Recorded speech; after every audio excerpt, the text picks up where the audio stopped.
오늘 우리가 같이 나눌 말씀 예레미야서 5장입니다. 9번째 예레미야 우리 강의인데요. 5장 20절부터 31절 말씀 오늘 보겠는데요. 지난주에 에스겔서 1장 19절 20절 우리 요절 말씀 같이 한번 읽고 오늘 본문으로 들어갑니다. 같이 우리 설교 노트에도 있을 겁니다. 같이 한번 이 말씀 읽고 넘어갑니다. 내가 그들에게 한 마음을 주고 그 속에 새 영을 주며 그 몸에서 돌 같은 마음을 제거하고 살처럼 부드러운 마음을 주어 내 율례를 따르며 내 규례를 지켜 행하게 하리니 그들은 내 백성이 되고 나는 그들의 하나님이 되리라. 아멘. 지난주에 우리 5장 1절로 19절 전반부 말씀 잠깐 한번 이렇게 복습을 해보도록 하겠습니다. 하나님의 자녀인 그 백성들, 이스라엘 백성들의 반역, 불순종의 모습이 어떻게 구체적으로 드러났는가 하는 것을 우리가 지난주에 살펴봤습니다. 3절 보시면 이렇게 기록이 되어 있습니다. 그들이 징계를 받지 않냐고 그들의 얼굴을 바위보다 굳게 하여 돌아오기를 싫어하므로 하나님께로 돌이키는 것을 싫어했다. 마음이 황폐해져서 이제 그렇게 되었다는 것을 3절에 이렇게 말씀을 하고 있고, 그래서 불순종에 사로잡힌 그들의 굳은 마음, 악해진 마음, 황폐해진 마음, 그리고 영적인 피폐해진 그런 상황을 이렇게 표현을 하고 있는 것을 우리가 살펴보았습니다. 근데 그들은 제가 지난주에 강조했던 것은 적극적으로 그러니까 하나님께 돌이키는 것을 거절했다고 제가 말씀을 드렸습니다. 의도적으로 자기의 의지를 가지고 뜻을 가지고 하나님께 돌이키는 그런 회개하고 믿음의 자리로 돌아오는 것을 거절하는 그들의 죄의 모습을 우리가 살펴보았습니다. 그런 그들의 모습에도 불구하고 하나님은 여전히 그들을 향한, 그 백성들을 향한 하나님의 긍휼과 사랑을 여전히 남겨두셨죠. 그래서 18절에 보니까 이렇게 기록되어 있습니다. 여호와의 말씀이니라 그때도 내가 너희를 진멸하지는 아니리라. 이렇게 멸망시키겠다고 선포하셨음에도 완전히 뿌리까지는 내가 멸망하지 않고 남은 구루터기를 남겨둘 거야. 이렇게 말씀을 하시는 것을 우리가 통해서 하나님의 긍휼하심이 얼마나 크신지, 하나님의 여러분 그렇게 반복해서 내가 그렇게 할 거야 라고 결심하셨으면서도 하나님은 여전히 그 긍휼을 포기하지 못하고 사랑을 포기하지 못하고 그들을 향한 사랑을 놓지 못하는 아버지 하나님의 크신 긍휼을 우리가 살펴보았습니다. 자, 그런데 오늘 그렇게 반역하고 거역하고 하나님의 생명의 말씀만이 너희를 살릴 수 있다라고 그렇게 반복해서 말씀하시는데도 그걸 믿지 않고 순종하지 않고 거역하고 불순종했던 그들의 모습을 미련한 자들, 어리석은 자들, 이런 자들로 성경은 표현하고 있습니다. 도대체 하나님은 그들을 바라보면서 어떤 평가를 내리시는가 오늘 우리가 살펴볼 말씀의 내용은 20절부터 31절까지 내용은 그런 내용들로 이렇게 기록이 됐습니다. 먼저 오늘 본문 예레미야 5장 20절로 25절 말씀 먼저 한번 같이 읽고 좀 자세한 내용을 살펴봅니다. 구약성경 1059면입니다. 예레미야 5장 20절부터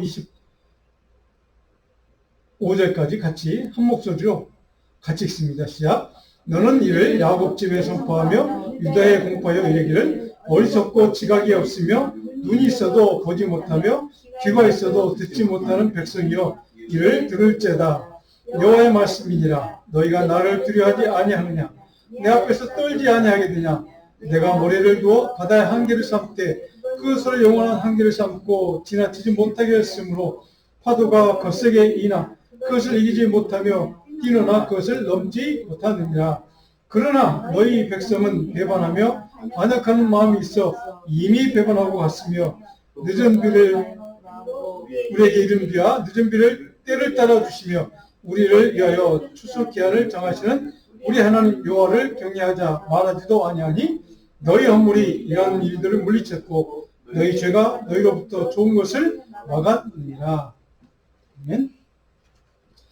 자, 영적으로 어리석은 자들이라고 그런 사람들을 지금 그 이스라엘 백성들 불순종하고 반역하고 거역한 자들 그렇게 지금 평가하는 것을 우리가 말씀을 통해 배웠습니다. 오늘 본문에는 22절까지 5절까지 내용에는 영적 어리석은 자의 특징 몇 가지가 있습니다. 6가지 정도로 이렇게 제가 나누어서 살펴봤으면 좋겠나마, 저 화면에도 제가 띄워놨는데 여러분 소개를 다 했습니다. 21절에 보니까 어리석고, 자, 어리석은 자들이라고 했습니다. 근데 그들을 지각이 없다 이렇게 표현했죠. 지각이 없다. 첫 번째, 지각이 없는 자들. 이 지각이 없다는 말은 그들의 마음과 의지와 뜻이 없는 겁니다. 그러니까 관심이 없는 거죠. 그래서 집중하지 않은 겁니다. 그래서 집중하지 않으니까 당연히 하나님 말씀에 대한 이해도가 떨어지겠죠. 네, 그런 어리석은 자들의 모습이 지각이 없다. 구체적으로 풀어서 21절에 보니까 눈이 있어도 보지 못하고 귀가 있어도 듣지 못하는 백성, 이것을 지각이 없는 자 이렇게 표현했습니다. 그러니까 왜냐하면 관심이 없는 거죠. 보기는 보는데 듣기는 듣는데 관심이 없으니까 집중하지 않으니까 그게 무엇을 봤는지 무엇을 들었는지 전혀 관심이 없고 이해하지 못하는 그런 상황. 이것을 지각이 없는 영적인 어리석음이다 이렇게 표현을 하고 있습니다. 이런 태도는 어떨 때 나오는 겁니까? 영적인 오만, 교만할 때 그렇습니다. 그렇죠? 영적인 교만이 있을 때 집중하지 않고 이해하려고 하지 않습니다.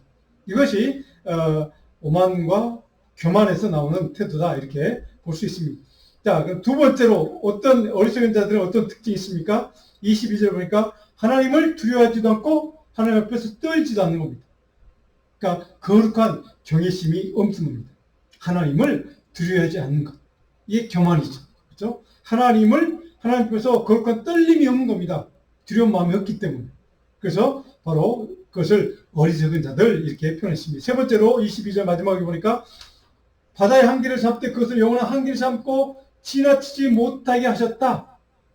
이렇게 말씀하시니까 한계를 인간에게, 피조물이 인간에게 한계를 주어졌다는 거죠. 인간이 할 수 있는 일과 할 수 없는 일을 정확하게 구분해서 하나님이 한계를 지어주셨고 그 한계를 결코 인간은 뛰어넘지 못하게 하셨다. 지나치지 못하게 하셨다. 이렇게 했습니다. 이게 22절 마지막에 지나치지 못하게 했다. 이 지나친다는 말은 히브리 동사의 아바르란 말인데 이 말은 뭐냐면 하나님이 정해놓은 지경이 있습니다. 경계선.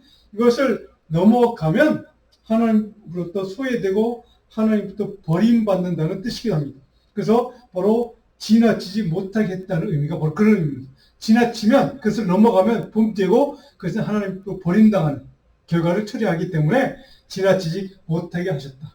그러니까 하나님이 경계선을 정확히 명확하게 만들어 놓으셨다는 겁니다. 그런데 중요한 것은 인간은 그 경계선을 넘어가는 겁니다. 그래서 뛰어넘으려고 합니다. 그래서 그건 하나님의 반역이요, 거역이요, 죄요, 하나님에 대한 불순종이라는 것입니다. 자, 이 3절을 보니까 또 어리석은 자는 배반한다, 반역하는 마음 이렇게 적었죠. 반역한다는 뜻이죠. 반역이라는 말은 제가 언제 한 말씀드렸는데 반역이라는 말에 이 헬라의 그 원어에 보면 마라라는 동사 쓰기 마라 아시죠? 쓴물, 마라의 쓴물 바로 그 말입니다. 반역하면 하나님의 뜻을 거슬리면 하나님의 말씀에 불순종하면 반역하면 어떤 결과가 처리된 우리 인생에 인생의 쓴물을 경험하고 쓴물과 같은 인생을 통과해야만 된다는 겁니다. 이것이 불순종과 거역의 결과라는 뜻입니다. 그래서 결국 그것은 어리석은 자가 선택하는 길이다 라고 하는 것을 이렇게 우리에게 가르쳐주고 있습니다. 또 한 가지 23절 보니까 다섯 번째로 배반했다. 이것은 뭐 잘하는 말씀이죠. 이미 배반하고 갔다. 간다는 말은 걸어간다는 뜻입니다. 그러니까 하나님의 뜻을 거스리는 길, 불순종의 길, 믿음이 아닌 불신앙의 길로 이미 걸어간 겁니다. 그런 길로 가는 사람을 어리석은 자다. 이렇게 표현을 하고 있습니다. 그리고 24절 보니까 마지막으로 하나님을 경외하자고 생각하지도 않은 겁니다. 하나님을 예배하고 경외하고 하나님을 경배하려고도 생각하지 않는 것. 이것이 어리석은 자의 태도, 그들의 선택이라는 것입니다. 자, 바로 이렇게 6가지를 통해서 그 이스라엘 백성들이 어떤 면에서 반역을 했는지 구체적인 반역의 행동을 이렇게 표현해 주고 있습니다. 한마디로 얘기하면 어리석은 자가 선택하는 길이라 이렇게 설명하고 있습니다. 자, 이런 반역과 불순종을 통해서 어리석은 삶의 길을 잘못된, 거짓된 그런 길을 갔던 사람들에 대한 하나님의 최종 평가, 어떻게 평가하시죠? 25절 같이 한번 읽어봅니다. 오늘 25절 아까 읽었던 마지막 읽었던 25절 같이 읽습니다. 너희 허물이 이러한 일들을 눈이 쳤고 너희의 죄가 너희로부터 좋은 것을 막았느니라. 자, 너희로부터 너희 죄가 너희 허물이 좋은 것을 뭐 했다고 막아버렸다. 그러니까 하나님의 은혜와 하나님의 축복을 누릴 수 있는 길을 너희의 죄와 허물이 그것을 가로막아 버렸다는 뜻입니다. 가로막았다는 말은 리피우스라는 거, 그러니까 리스트레인, 제한했다는 겁니다. 거절했다는 겁니다. 그러니까 의도적으로 그 은혜와 축복의 길을 너희 죄와 허물 때문에 너희 스스로가 그것을 가로막았다, 거절했다 이런 뜻이기도 합니다. 이것이 어리석은 자가 선택하는 삶의 길이라는 것입니다. 하나님의 길, 그래서 인간의 지혜와 자기의 생각대로 다 그렇게 선택하며 사는 것 같았는데 잘 사는 것처럼 생각되었는데 그것은 어리석은 자의 길이고 그것은 결국 하나님의 은혜와 하나님의 축복을 가로막는, 거절하는, 거부하는 어리석은 삶의 길을 선택한 것이다 라고 이렇게 평가를 하신다는 것이죠. 하나님의 구원 은총과 하나님의 한없는 사랑과 긍휼을 스스로 거부하는 삶의 길을, 악한 길을, 잘못된 길을 그렇게 선택해서 가는 어리석은 자들, 이것을 이스라엘 백성들이 하나님 앞에 거역한 모습, 하나님을 거절하고 하나님 앞에 불순종했던 그들의 죄의 모습을 이렇게 평가를 하신다는 겁니다. 그들은 스스로가 하나님의 은혜의 길과 하나님의 긍휼을 맛볼 수 있는, 하나님의 놀라운 축복과 은혜를 맛볼 수 있는 그 하나님의 축복된 길을 스스로 거절하는 어리석은 삶의 길을 선택하고 가고 말았다. 하나님의 선하신 도움의 손길을 그들은 스스로 거부하고 가로막고 말았다.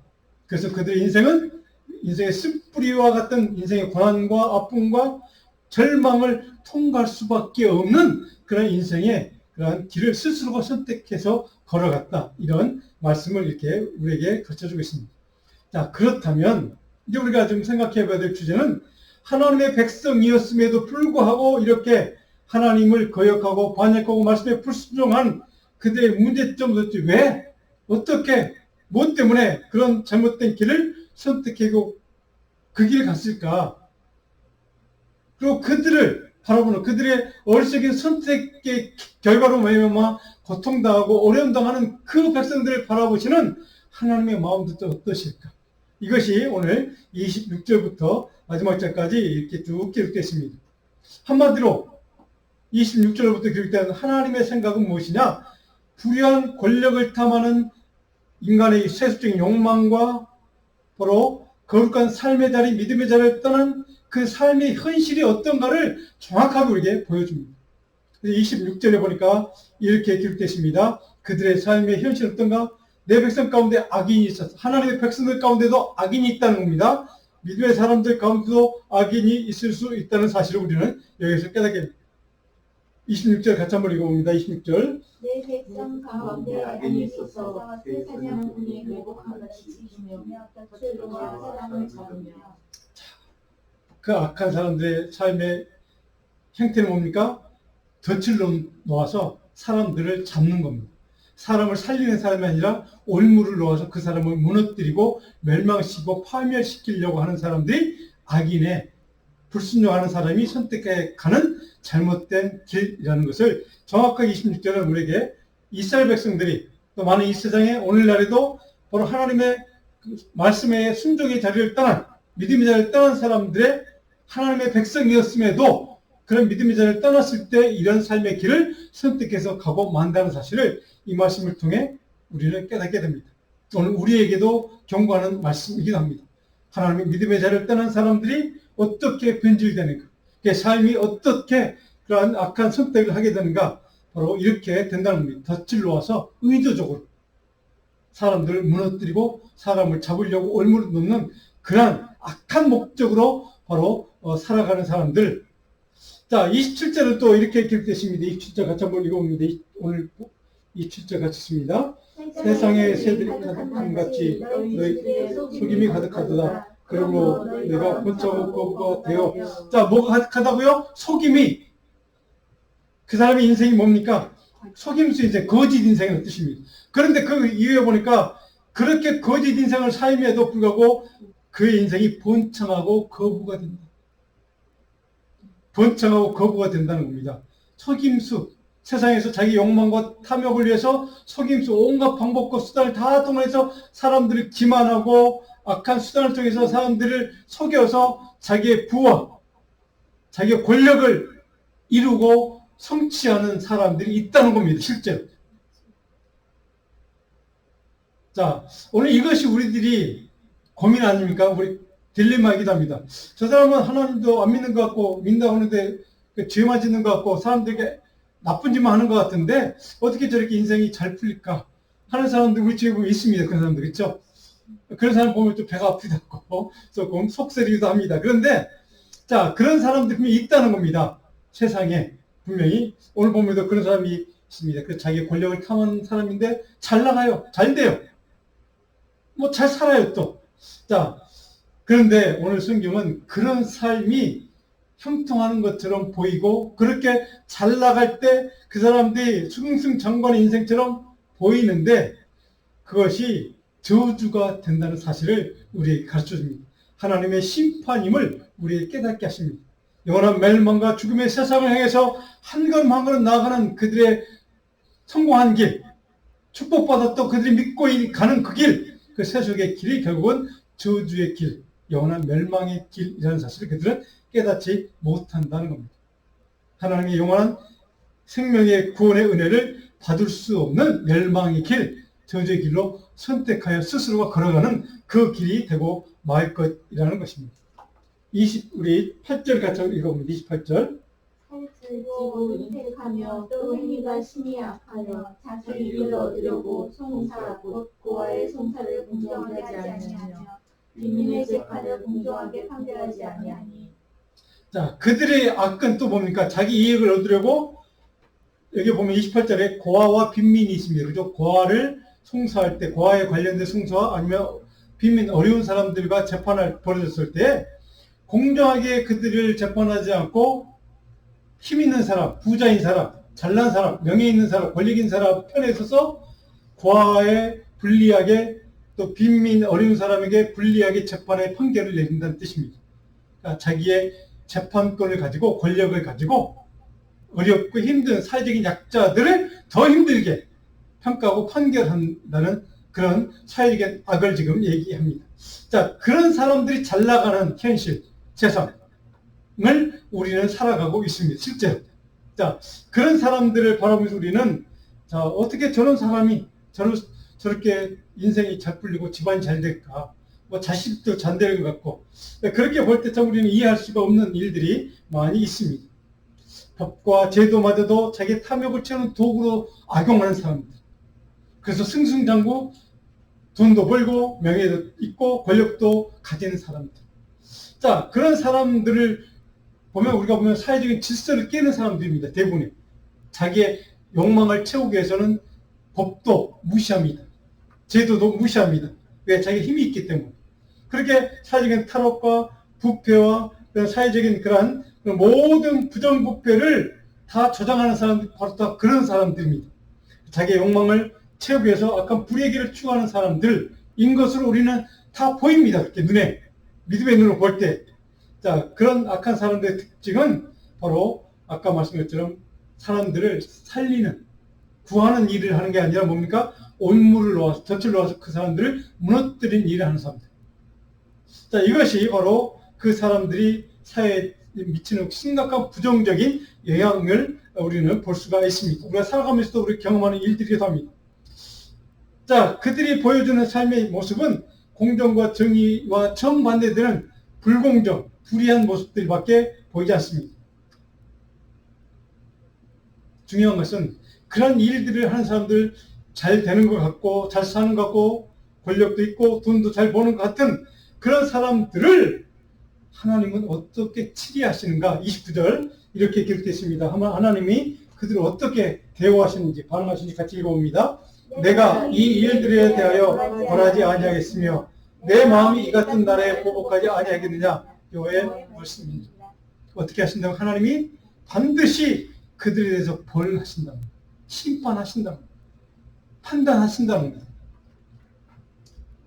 그래서 그 결과에 따라 그들의 삶의 결과에 따라 하나님의 영을 판단하시고 심판해서 결국 그들은 영원한 절망과 저주와 죽음의 길을 선택해서 스스로 걸어가는 그 길이 되고 말 것이다. 그래서 그 형통의 길이 형통하는 것처럼 보이지만 결국 그 길은 그들에게 저주요 멸망의 길이라는 사실.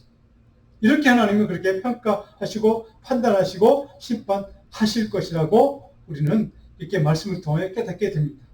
이것이 하나님의 공의입니다.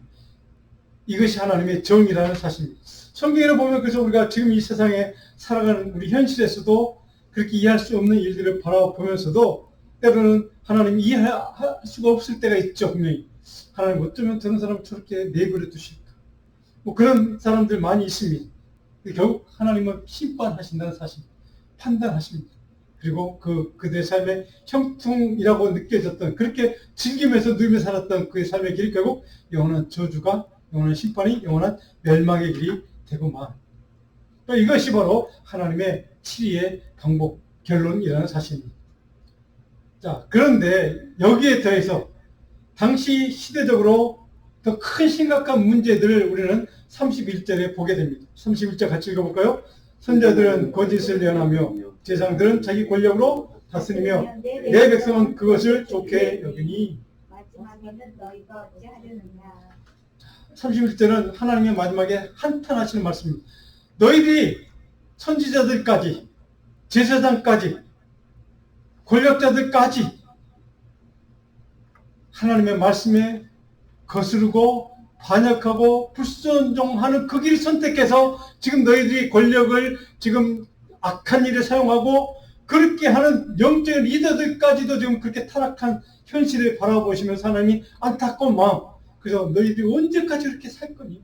라고 하는 말씀이 31절 마지막에 너희들이 어디까지 지금 가려고 하느냐 이런 얘기입니다. 악한 길, 어떤 악까지 너희들이 행하려고 지금 그렇게 돌이키지 않고 그렇게 악한 길을 계속해서 선택하여 가느냐라고 하는 하나님 탄식하는 마음이, 하나님 아버지의 마음이 바로 31절에 나타나 있습니다. 오늘 이 시대를 향한 하나님의 마음이 이것이 아닌가 저는 생각합니다. 우리를 이스라엘을 바라보면서 너희들이 언제까지 그렇게 악한 길을 선택하고 끝까지 가려고 하느냐라고 하는 하나님의 탄식하는 마음. 내가 사랑하는 아들, 독생자 아들 예수까지 십자가에 죽게 만들고 그 피로 너희를 구원했음에도 불구하고 너희들 돌이키지 않냐고 언제까지 그 악한 길, 그 죄의 길, 불순종의 길, 반역의 길을 끝까지 가려고 하느냐.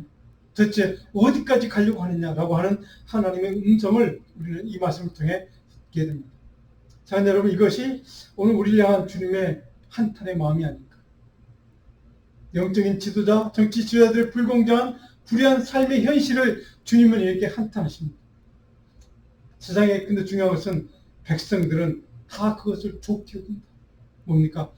모두 사람들이 한통 속이 되어서 불순종하고 반역하고 거역하는 그것을 당연한 것처럼 여기고 있는, 그렇게 살아가는 현실을 이렇게 하나님의 한탄하는 모습.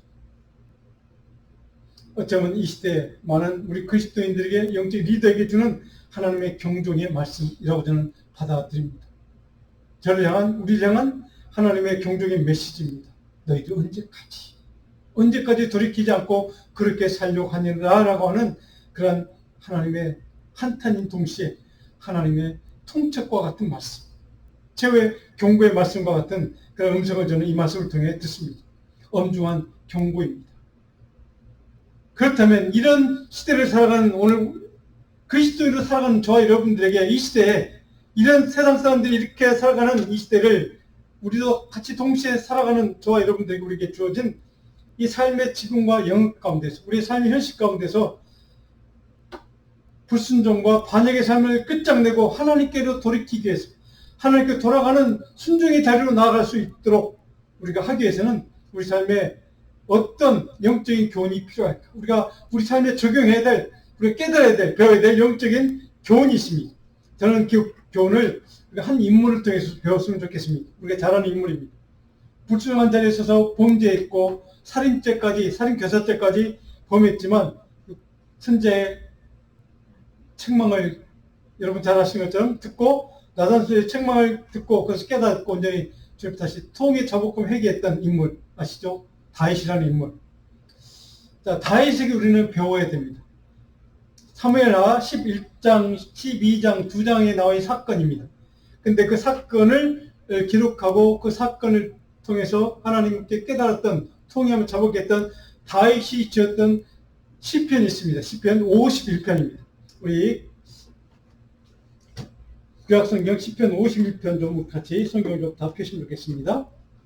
시편 51편, 구약성경 제성경은 839면, 시편 우리 839면 51편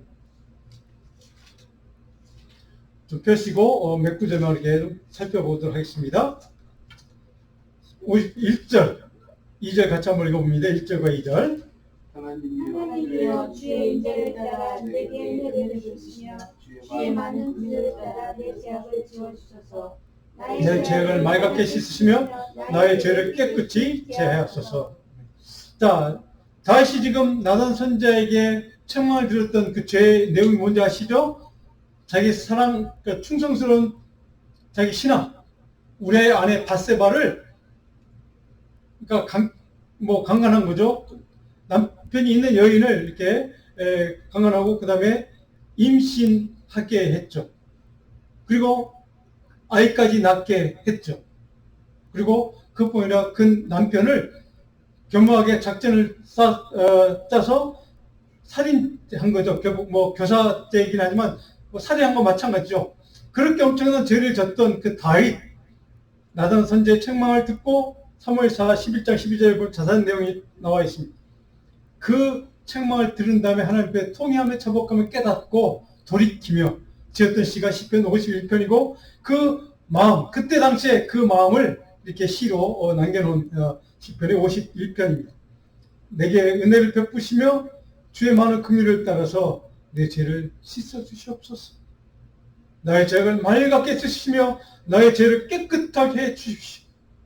하나님 앞에 통회하며 자복하며 돌이킬 때 이렇게 먼저 죄에 대한 용서를 하나님 앞에 은혜를 구하는 겁니다. 그러나서 6절을 보십시오. 그렇게 회개하며 통회하며 자복했던 다윗은 6절을 보니까 하나님이 어떤 하나님인가를 이렇게 고백합니다. 6절 같이 읽습니다. 보소서 주께서는 중심이 진실함을 원하시오니 내게 지혜를 은밀히 가르치시리이다. 중심이 진실함을 원하신다. 다윗이 깨달은 겁니다. 하나님은 어떤 분인가, 어떤 존재를 원하는가, 어떤 믿음의 사람을 원하는가. 진실한 마음 중심이 진실함으로 채워진 사람을 하나님은 찾고 계신다. 진실함이라는 단어는 중요한 단어입니다. 여기에 에메트, 제가 몇 번 말씀드렸던 에메트라는 히브리 명사입니다. 그래서 흔들림 없는 베스플레스, 신실함을 뜻합니다. 흔들리지 않고 변함이 없는 신실함을 뜻하는 단어입니다. 믿음을 뜻하는 단어이기도 합니다. 그런 신실함, 변함이 없는, 흔들림이 없는 그런 믿음으로 가득 채워진 사람을 하나님은 원하신다. 이 원한다는 말은 하나님 기뻐하신다는 뜻입니다. 그런 사람을 하나님은 기뻐 받아주시고 인정해 주시고 그 사람을 사용하시고 복 주신다는 뜻입니다. 사랑하는 여러분, 저는 이러면서 바로 다윗이 고백했던 것처럼 마음 중심이, 우리의 중심이 신실함, 흔들림 없는, 변함이 없는 믿음으로 충만한 그런 믿음의 사람이 다 되기를 간절히 축원합니다. 이 믿음으로 채워진 사람에게 진실로 하나님은 바로 기뻐하신다. 그 사람을 기뻐 받으신다. 그 사람의 인생을, 그 사람의 기도를, 그 사람의 헌신을 기뻐 받아주신다는 뜻입니다. 저는 우리 교회가 그런 믿음의 사람, 신실한 믿음의 종들로 충만한 그런 교회가 되기를 간절히 소원합니다.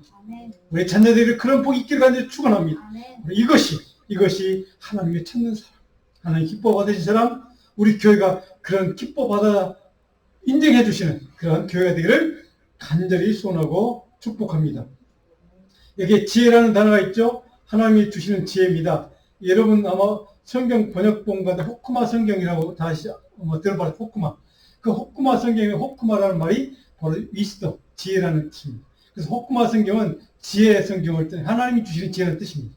그래서 하나님이 주시는 지혜가 호쿠마입니다. 하나님이 주시는 지혜. 바로 그 하나님이 은밀히 주시는, 가르쳐 주시는 지혜로 바로 내가 내 중심이 진실함으로 채워지기를 원합니다. 하나님이 주시는 지혜는 뭘까요? 하나님의 생명의 말씀. 다른 말은 복음, 예수 그리스도. 그분이 우리 안에 중심에 채워질 때에 그래서 우리 흔들리지 않고 바로 요동하지 않고 바로 우리 중심이 넘어지지 않고 변함없이 신실하게 주님만을 의지하고 믿는 존재가 될 수 있기 때문에 그래서 하나님의 지혜, 복음, 예수 그리스도 그분이 우리 중심에 채워지는 그 은혜를 바로 다윗은 바로 하나님의 지혜라는 말로 바로 이렇게 표현하고 있습니다. 바로 우리가 저 여러분에게 우리 자녀들에게 이 하나님의 놀라운 지혜가 충만한 복이 임하기를 간절히 축복하고 축원합니다. 자, 9절에 보니까 또 다윗이 이렇게 고백합니다. 내 모든 죄악을 지워주소서. 그렇죠? 죄를 지워달라고 했습니다.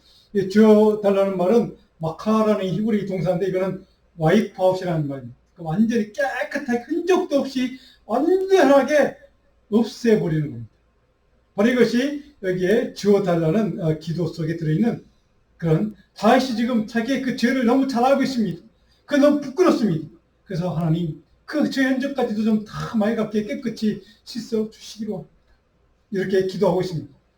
자, 그리고 그렇게 죄를 완전히 깨끗이 씻은 다음에 다윗은 하나님께 이렇게 기도합니다. 무엇을 채워달라고 비운 다음에 채워달라고 기도합니다. 10절입니다. 같이 한번 읽어보면 시작. 하나님이여 내 속에 정한 마음을 창조하시고 내 안에 정직한 영을 새롭게 하소서. 정한 마음을 창조해 주옵소서. 이 정한 마음이란 말은 클린이라는 말입니다. 그러니까 퓨어, 순수한 마음, 순결한 마음을 뜻합니다. 정한 마음을 내 안에 뭐 해달라 창조해달라. 이 창조라는 말은 여러분 창세기 1장 1절 나와 있는 바라라는 동사, 창조라는 동사입니다. 그 동사가 같은 동사가 쓰이고 있으니까 새롭게 만든다는 뜻입니다. 없는 무에서 완전히 유를 창조해내는 그 창조를 뜻합니다. 우리 안에 순결한 마음을 죄로 더럽히고 마음을 완전히 대해주시고 순결한 마음, 하나님이 우리 창조하셨던 그 순간 흠없는, 죄 없는, 타락이 없는 그 순결한 마음을 다시 우리에게 만들어 주시옵소서. 그런 순결한 마음을 선택하며 살도록 우리를 이렇게 바꾸어 주시옵소서 라고 하는 뜻입니다.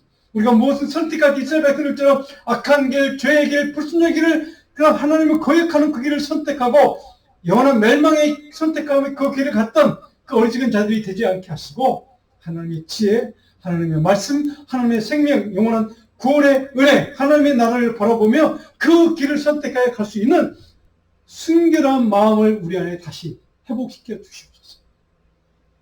바로 이것이 다윗이 하나님께 채워달라고 기도했던 기도의 내용입니다. 저는 오늘 이 시대에 우리에게 이 기도가 있기를 원합니다. 이 마음을 채워달라고, 창조해달라고, 새롭게 완전히 바꿔달라고 기도하는 저 여러분들에게 원합니다. 하나님의 정한 마음, 새로운 마음, 그리고 후반부에 보니까 정직한 영이라는 말이 있습니다. 정직한 영. 이 정직이라는 말은 준비가 되었다 아니면 확고부동하게 완전히 셋업이 된 그런 움직이지 않는 그런 영을 새롭게 해주십시오. 흔들리지 않는 하나님의 영, 하나님의 호흡, 하나님의 생기를 우리에게 회복시켜 리스토어 새롭게 만들어 주십시오. 하나님의 영, 하나님의 능력, 하나님의 생기를 우리 안에 흔들림 없는 그 능력의 영을 우리 안에 부어 주셔서 온전한 새로운 존재로 회복시켜 주시옵소서. 바로 이것이 다시 자기 모든 죄를 말끔하게 맑게 깨끗하게 정리해 주신 다음에 내 안에 그 새 영 하나님의 마음을 하나님의 지혜를 허락해 주십시오 라고 채워달라고 간절히 기도하고 있습니다. 이것이 바로 오늘 우리에게 필요한 기도가 저는 믿습니다. 이 시대, 오늘 이 시대, 코로나 이후 시대 정말 불순종의 길, 악한 길을 선택하고 그 길이 축복의 길로 믿고 형통의 길로 믿고 나아가는 그런 영원한 멸망의 길로 나아가는 그 사람들과 더불어 살아가는 저와 여러분들이 우리 믿음의 사람들이 채워야 될 하나님이 간절히 우리에게 채워주셔야만 될 그 능력과 바로 마음이 바로 이 새 영, 새 마음, 하나님의 마음, 하나님의 지혜, 정직한 영 이것이 우리 안에 채워질 때 바로 악한 길, 불순종의 길, 반역의 길을 선택한 그 사람들에게 그 길이 아니다. 이 길이 하나님의 길이고 하나님의 생명의 길이고 영원한 구원의 길이고 이것이 영원한 복의 길이고 영원한 형통의 길이라고 그들에게 우리는 가르쳐주고 전하고 증거하는 그런 삶을 살 수 있는 능력의 종들이 될 수 있기 때문에 그렇습니다. 그러면 저는 바로 이 10분 50분 10절 내 속에 정한 마음을 청정하시고 내 안에 정직한 영을 새롭게 해달라는 이 다윗의 기도가, 다윗의 간구가 오늘 저와 여러분의 간구가 되기를 간절히 주님의 이름으로 축원합니다. 아멘. 오늘 이 말씀 가운데 특별히 13절을 보시면 다윗이 이렇게 얘기합니다. 그의 사명을 얘기합니다. 내가 그런 엄청난 죄를 범했고 주 앞에 통이 잡아가며 회개하고 돌이켰더니 하나님 내 안에 새 영을 주셨고 그 새 영을 받은 다음에 내가 이제 내 사명을 알았다 깨달았다. 그 사명이 뭡니까? 13절 같이 있습니다. 그리하면 내가 범죄자에게 죄의 도를 가르치니 죄인들이 주께 돌아옵니다. 주의 도, 복음, 말씀을 가르칠 겁니다. 이제는 내가 동일한 반역의 길을 가지 않도록 저 사람들에게, 세상 사람들에게 그 엄청난 죄의 길을 가는 그 사람들에게 하나님의 길, 생명의 길, 영원한 구원의 길을 내가 저들에게 가르칠 것입니다. 그 사명을 위해서 나는 살 것입니다. 그 사명을 위해서 저들을 하나님의 길로 인도하는 그 사명을 위해서 나는 살겠습니다. 라고 그렇게 결단하고 그 사명을 고백한 다음에 주께 그들이 돌아오게 될 것입니다. 오늘 이 시대에 우리 그리스도인들에게 주시는 사명이 바로 이겁니다. 주께로 돌아오게 만드는 사명, 복음 증거자의 사명, 생명의 말씀을 나누는 사명, 그리스도의 사랑을 증언하는 삶을 오늘 저와 여러분들이 우리에게 주어진 하나님의 사명이라는 뜻이기도 합니다. 그래서 17절에 보니까 다윗이 이렇게 고백합니다. 하나님은 나에게 어떤 것을 원하시는가? 우리가 무엇을 원하시는가? 같이 있습니다. 17절. 하나님께서 구하시는 제사는 상한 심령이 하나님이여 상하고 통하는 마음을 주께서 멸시하지 아니하시리이다. 하나님이 원하는 마음은 깨끗한 마음, 정말 아무런 흠도 없는 마음을 주님이 원하는 게 아니라는 뜻입니다. 그러니까 상한 심령, 아픈 심령, 무너진 심령, 죄를 범한 그 심령, 바로 그것을 하나님 앞에 들고 나오기를 원한다는 뜻입니다. 상하고 통하는 마음을 주께서 아시고 주께서 어루만져 주시고 새 영으로 새 마음으로 우리 회복시켜 주시고 우리 새롭게 창조해 주시고 하나님의 영으로 우리를 채워주시면 생명의 말씀 채워주시면 하나님 결코 우리를 멸시하지 않고 무시하지 않고 우리를 내버려 두지 않고 하나님 그 구원의 은총의 손길로 그 능력의 손길로 우리를 만져주시고 회복시켜 주시고 하나님의 복된 형통의 길로 나가도록 하나님의 생명의 복음을 증거하는 복된 사명을 감당하도록 우리에게 능력 주시고 힘 주시고 지혜를 채워주시라고 믿습니다. 저는 이미 믿음이 저 여러분에게 오늘 충만하기 원합니다. 우리 교회가 이것으로 이 믿음으로 충만해지면 절대 우리는 흔들릴 수가 없습니다. 바로 이 사명을 위해서 우리 이 믿음과 이 다윗이 고백했던 이 새 마음, 새 영, 정결한 영을 우리 충만하게 부어주시도록 그래서 이 다윗의 고백과 갈망과 소망을 저 여러분의 소망으로 삼고 이 시간 우리가 잠깐 같이 하나님의 새 영을, 정결한 영을 우리에게 부어달라고 기도하고 우리 아프신 분들 중보 기도하고 또 어려운 분들 같이 중보 기도하며 잠깐 우리 함께 같이 통성을 기도합니다.